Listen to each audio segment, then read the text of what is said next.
खुश आमदीद दोस्तों, आप सबका स्वागत है। मैं हूं डॉक्टर इश्तियाक अहमद। एक सवाल पंजाब के हवाले से जो हमेशा उठता है वो ये है कि अंग्रेज जब पंजाब में आए तो उन्होंने उर्दू को क्यों तरजीह दी। यहाँ स्कूलों में मीडियम ऑफ इंस्ट्रक्शन बनाने के लिए पंजाबी को क्यों नहीं दी। यहाँ के लोग तो पंजाबी स्पीकिंग थे। ये बड़ा अच्छा सवाल है, लेकिन इसकी दो तीन लेवल पे हमें समझना चाहिए। जब अंग्रेज पंजाब के अंदर आए, महाराजा रंजीत सिंह का दौर खत्म हुआ। याद रहे कि महाराजा रंजीत सिंह ने भी जो अपनी स्टेट लैंग्वेज है वो पर्शियन रखी हुई थी, पंजाबी नहीं की। और ये भी मैं कहता चलूं कि बाबा फरीद गंज शक्कर 12th सेंचुरी, शायद 13th सेंचुरी हो सकता है, से पंजाबी का इस्तेमाल पोइट्री में, गुफ्तगू में मिलता है। उससे पहले भी होगा यकीनन, हाँ जी। लेकिन जब से पंजाब जो है वो तर्को अफगान्स महमूद गजनवी से शुरू करते हैं कि यानी इन्वेजन्स की वजह से उनका एक प्रोविंस बन गया।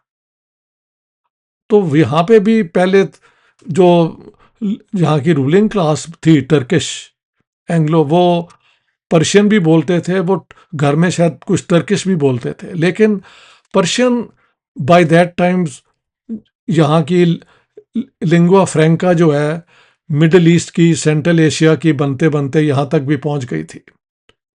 हाँ जी। और पर्शियन और संस्कृत का बड़ा क्लोज रिलेशनशिप है। हिंदी हो, उर्दू हो, इन दोनों की ग्रामर सिंटैक्स भी एक है। वोकैबलरी बदल जाती है, कुछ साउंड्स हैं, कुछ साउंड्स नहीं है। तो पंजाब को अंग्रेजों ने तरजीह दी, प्रेफरेंस, फौज में भर्ती करने के लिए। लेकिन फौज में भर्ती करने का मकसद एक ये भी होता है कि एक ऐसी जुबान हो जिसमें हुक्म चले और सब जो है उसको समझ जाए। So you need one language जिसमें सब जो फौज के अंदर लोग हैं वो कम्युनिकेट कर सकें। तो क्योंकि वो यूपी से इधर आए थे और वहाँ से कोई 100-150 साल का उनका एक्सपीरियंस था, 1757 ऑनवर्ड्स, हाँ जी, 100 साल का एक्सपीरियंस था। मुग़ल हुकूमत एम्पायर तकरीबन ख़त्म हो चुकी थी, वो ख़त्म हो गई। By that time Urdu had taken over Persian in the, वो जो कोर्ट में जो पोइट्री शोइट्री होती थी।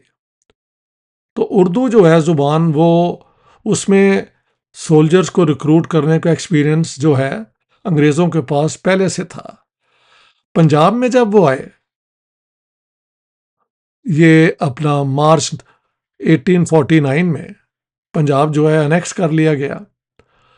तो आप डिप्टी कमिश्नर जो पोस्ट हुए यहाँ पे, उनकी कम्युनिकेशंस पढ़ें। कुछ ने कहा कि नहीं जी, पंजाबी जो है वो हमें यहाँ इस्तेमाल करनी चाहिए, ये लोगों की ज़ुबान है। कुछ ने कहा कि पंजाबी जो है वो, उसके इतने ज़्यादा डायलेक्ट्स हैं कि एक डायलेक्ट दूसरे से मिलता नहीं है। और शहरी जो पंजाबी है और जो ये उर्दू बोली जाती है, हिंदुस्तानी कहना चाहिए, उर्दू नहीं, उसमें बहुत क्लोज रिलेशनशिप है। और ये दुरुस्त भी है। आप देखें, ये जो बॉम्बे फिल्म इंडस्ट्री के जितने गाने हैं, कहाँ उन्हें हिंदी में जाता है। हिंदी एक्चुअली 90% वो उर्दू में ही है। Urdu is a language for poetry, ये वो ये सब कुछ। और ये कम्युनिकेशन की ज़ुबान भी बनी। जावेद अख्तर अगर when he says this, he is quite right. ये ज़ुबान महलों से नहीं आई, ये अपना वो जो है सोल्जर्स एक दूसरे से कम्युनिकेट किया, बाज़ारों में गए, जो आम फहम ज़ुबान थी ये वो बनी। मैं जब गया वहाँ पे बनारस में, which is the strong hold of Hindi language, हाँ जी, वहाँ पे मैंने यूनिवर्सिटी में बगैर सोचे कह दिया कि हिंदुस्तान की ज़ुबान हिंदी नहीं और पाकिस्तान की ज़ुबान उर्दू नहीं, दोनों की ज़ुबान एक्चुअली हिंदुस्तानी है। तो स्टूडेंट्स ने इतनी तालियां वहाँ पे मारी कि एवरीबॉडी वाज वेरी सरप्राइज्ड, क्योंकि जहाँ भी आप इंडिया पे चले जाएं पाकिस्तान से, you can understand the people, जो ज़ुबान कनेक्ट करती है। तो फौज में जो उसमें पंजाबी भी थे, उसमें ये अपना हिंदी उर्दू स्पीकिंग लॉट, खड़ी बोली, ये सारा कुछ उसमें था। हाँ जी, और भी इलाकों से इन्होंने ली थी। तो सबको उर्दू में वो समझते थे कि एक ऐसी ज़ुबान हो जिसमें हम एजुकेशन जो है वो दे सकें। एक और फैक्टर जो पंजाब का था कि अगर हम पंजाबी इस्तेमाल करते हैं तो कौन सा डायलेक्ट होगा। पंजाब में ज़ुबान अगर एक भी थी तो स्क्रिप्ट तो तीन थे। स्क्रिप्ट की बात हो रही है, लिपि जिसे कहते हैं, स्क्रिप्ट तो तीन थे। एक पर्शियन वाला स्क्रिप्ट जो जिसमें उर्दू लिखी जाती है, ये बाबा फरीद सूफियों से चलता हुआ बुल्ले शाह, ये सारे उसी स्क्रिप्ट में लिखते रहे हैं। एक स्क्रिप्ट जो है वो गुरु नानक ने नहीं बनाई बल्कि उनके बाद बनी। वो तो लाहौरी जुबान में करते थे और खड़ी बोली भी इस्तेमाल की है उन्होंने। गुरु नानक ने सिर्फ पंजाबी इस्तेमाल नहीं की। गुरु ग्रंथ साहब के अंदर ये सारी जुबानें हैं, पर्शियन भी है। हाँ जी। एनी हाउ गुरु अंगद ने ये कहा कि फोनेटिकली ये जो है पर्शियन स्क्रिप्ट, इसमें वो साउंड्स नहीं है जो एक्चुअली पंजाबी में है, और ये बात दुरुस्त थी। तो उन्होंने और अल्फ़ाबेट बनाए। हाँ जी। लेकिन जैसे जैसे ये सिखों और मुसलमानों का कॉन्फ्लिक्ट बढ़ता गया तो गुरमुखी को उन्होंने कहा ये तो गुरुओं की ज़ुबान है, और ज़ुबान जो है उसके लिए एक ख़ास स्क्रिप्ट भी है। तो 20वीं सदी 19th सेंचुरी में जब अंग्रेज़ आए तो उन्होंने नोट किया that the six thing that Punjabi is to be expressed only in Gurmukhi.